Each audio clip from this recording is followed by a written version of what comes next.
Once upon a time, there was a little girl called Lucy, who lived at a farm called Little Town. She was a good little girl, only she was always losing her pocket handkerchiefs. One day, little Lucy came into the farmyard crying, "Oh dearie me, I've lost my pocket handkin. Oh dearie me, 3 pocket handkins and a penny. Where can they be? Silly, silly me. How could I possibly be such a ninny?" Excuse me, Tabby Kitten. Could you stop washing your white paws a minute, because I want to ask you a question. Have you seen my pocket handkins? Oh dear. Sally Hennypenny, have you seen them? What? My pocket handkins. Oh, Barfoot. Cock Robin, have you seen them? Don't go away. Oh dear, I'm quite worn out with all this running to and fro looking for my handkins.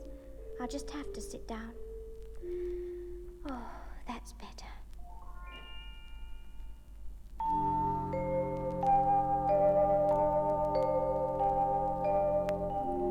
Lucy sat by the stile and looked up at the hill behind Little Town, a hill that goes up, up into the clouds as though it had no top.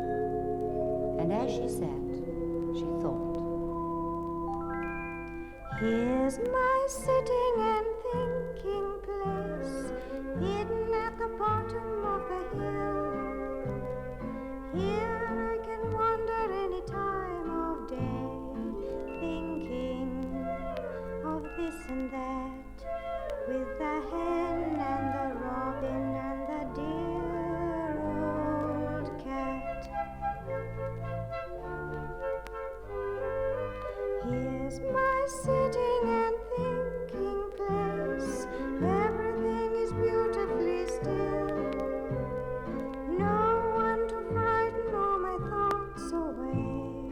They're welcome to have a chat with the hen and the robin and the dear old cat.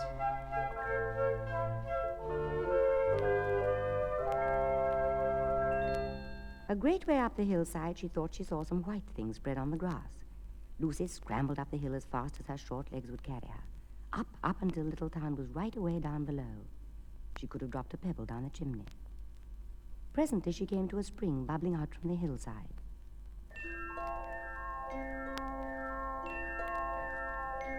How funny. Someone's put a tin here to catch the water. And it's no bigger than an egg cup. And look at these tiny footprints. They must belong to a very small person. Lucy ran on and on. The path ended under a big rock. The grass was short, and there were clothes props cut from bracken stems, and a clothesline of plaited rushes, and a heap of tiny clothespins, but no pocket handkerchiefs. But there was something else, a door, straight into the hill, and inside it someone was singing. Bright and clean, cleaner you have never seen. Clothes have never ever been so bright and clean. Lily white and clean-o, with little frills between-o. Smooth and hot red rusty spot will never here be seen-o. Bright and clean, cleaner you have never seen. Clothes have never ever been so bright and clean.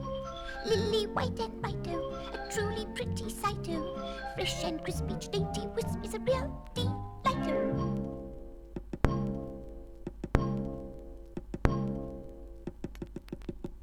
Who's that? My name's Lucy. Can I come in? Yes, of course.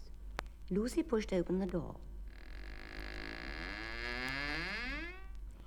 Inside was a nice clean kitchen with a flagged stone floor and wooden beams so low that Lucy's head nearly touched them. At the table stood a very stout, short person with an iron in her hand. Good morning. What's your name? If you please, ma'am, my name's Mrs. Tiggy Winkle, and I'm an excellent clear starcher. The little person bustled across to the fire, took another hot iron from the hob, and busied herself with her ironing. Her print gown was tucked up, and she was wearing a large apron over her striped petticoat. Her little black nose went sniffle, sniffle, snuffle, and her eyes went twinkle, twinkle. And underneath her cap, where Lucy had yellow curls, the little person had prickles. Pardon me for interrupting you, but have you seen my pocket handkins? Oh, yes, if you please, ma'am. I think I've got them here in my basket. Now, what's this? That's not my pocket handkin. Oh, bless me, no, ma'am. That's a little scarlet waistcoat belonging to Cock Robin. He always brings them to me. He says I do them better than anybody. Bright and clean, cleaner you have never seen. Clothes have never ever been so bright and clean. Lily white and bright-o, a truly pretty sight-o. Fresh and crisp, each dainty wisp is a real delight-o. And she ironed it and put it on one side. Then she took something off a clothes horse. But that isn't my pinny. Oh, no, if you please, ma'am. That's a damask tablecloth belonging to Jenny Wren. Look how it's stained with red currant wine. It's very bad to wash, but I always get it clean just the same. Bright and clean, cleaner you have never seen. Clothes have never ever been so bright and clean.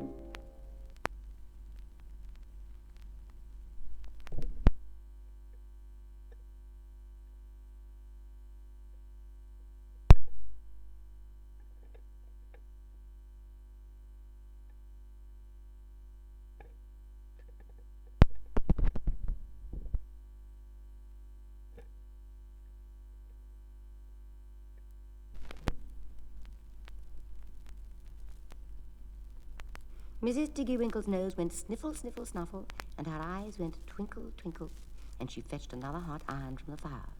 There's my pocket handkins, and there's my pinny. Oh, bless us. So they are. I must take special care with these. And Mrs. Tiggy Winkle ironed it and goffered it and shook out the frills.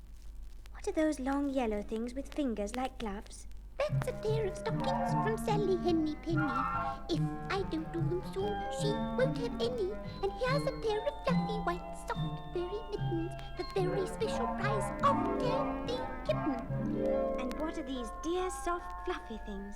Oh, these are the woolly coats belonging to the little lambs. Can they take their jackets off? Oh, if you please, ma'am. Look, there's a sheep mark on the shoulder. They're always marked at washing. And she hung up all sorts and sizes of clothes. Bright and clean, cleaner you have never seen. Clothes have never ever been so bright and clean. Who does that little brown coat belong to? If you please, ma'am, that belongs to a mouse. And the black velvety waistcoat comes from Mr. Mole. What about the red tailcoat with no tail? Oh, Squirrel Nutkin. And this blue jacket belongs to Peter Rabbit, one of my very best customers.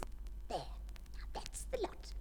Now for a nice cup of tea. Sit down here by me in front of the fire. The kettle's boiling, so I'll have it ready in a moment.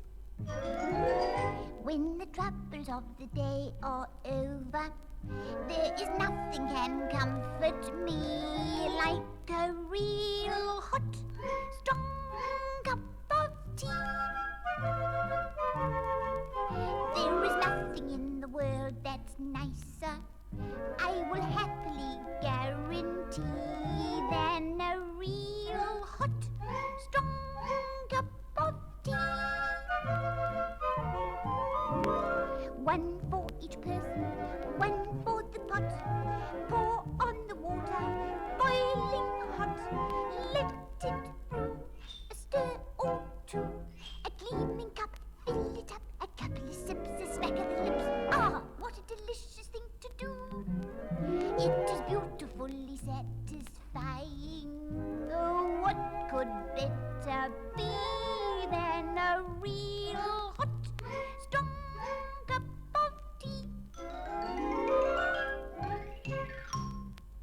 When they'd finished their tea, they tied up the clothes in bundles.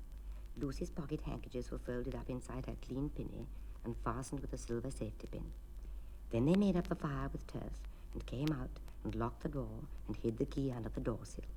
Away down the hill they trotted with the bundles of clothes, and all the way down the path little animals came out of the fern to meet them. The very first that they met were Peter Rabbit and Benjamin Bunny. Oh, here you are, Peter Rabbit. Here's your blue jacket. And here's your handkerchief, Benjamin Bunny. I think I've got rid of the oniony smell. Thank you, Mrs. Tiggy Winkle. I'm very much obliged. By the time they reached the bottom of the hill, there was nothing left to carry except Lucy's one little bundle. Good night, Mrs. Tiggy Winkle. And thank you for the lovely, hot, strong cup of... That's funny. Where's she gone? She was here beside me a moment ago. There she is, running up the hill. But where's her white frilled cap and her striped petticoat? And how small and brown she seems, and all covered with prickles. Why, I do believe she's nothing but a hedgehog. Now, some people say that little Lucy had been asleep upon the stile. But then how could she have found 3 clean pocket handkins and a penny pinned with a silver safety pin? Besides, I am very well acquainted with dear Mrs. Tiggy Winkle. I've seen that door into the back of the hill, and often when I've passed that way, I've heard a little voice singing. When the troubles of the day are over, there is nothing can comfort me like a real hot, strong cup of tea. There is nothing in the world that's nicer, I will happily guarantee, than